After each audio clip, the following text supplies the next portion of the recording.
Assalamualaikum warahmatullahi wabarakatuh. Saya Muhammad Ibnu Tas'an, izin membuat video resume dari mudharabah. Nah, mudharabah memiliki dua pengertian. Itu dari kata al-mudharabah dan qira'ah.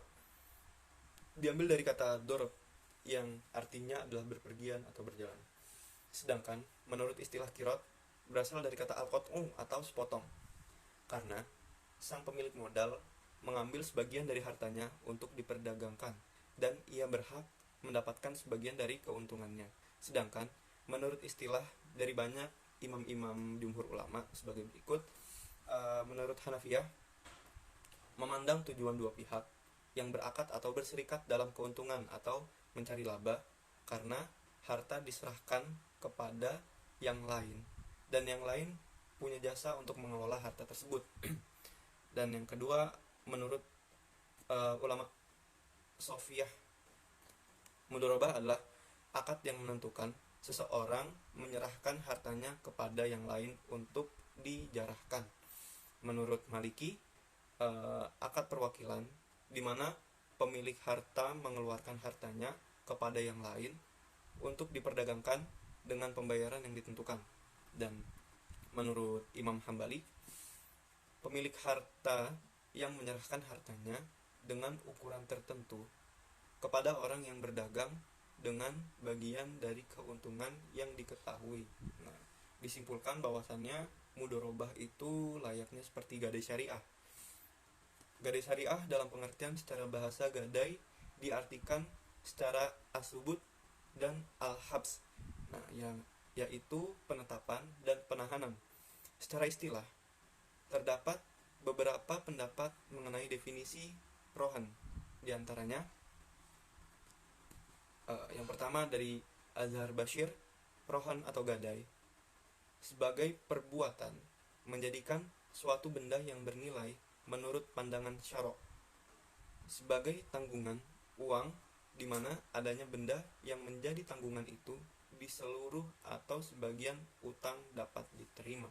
Nah, yang kedua ada gadai akad perjanjian pinjam meminjam dengan menyerahkan barang sebagai tanggungan hutang.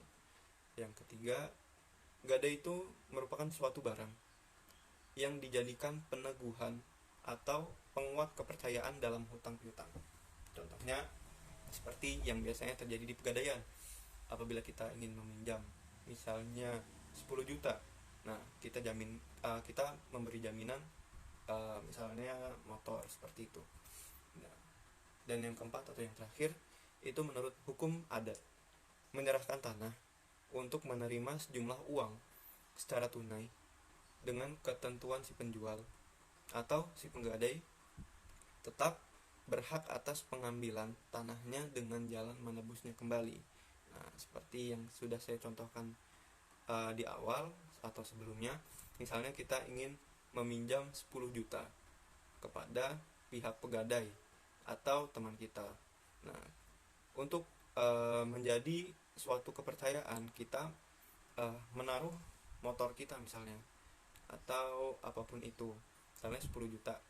Nah, si pihak penggadai itu kan pikirannya pasti ini kapan ya mau ditebus, mau dikembalikan uang 10 juta.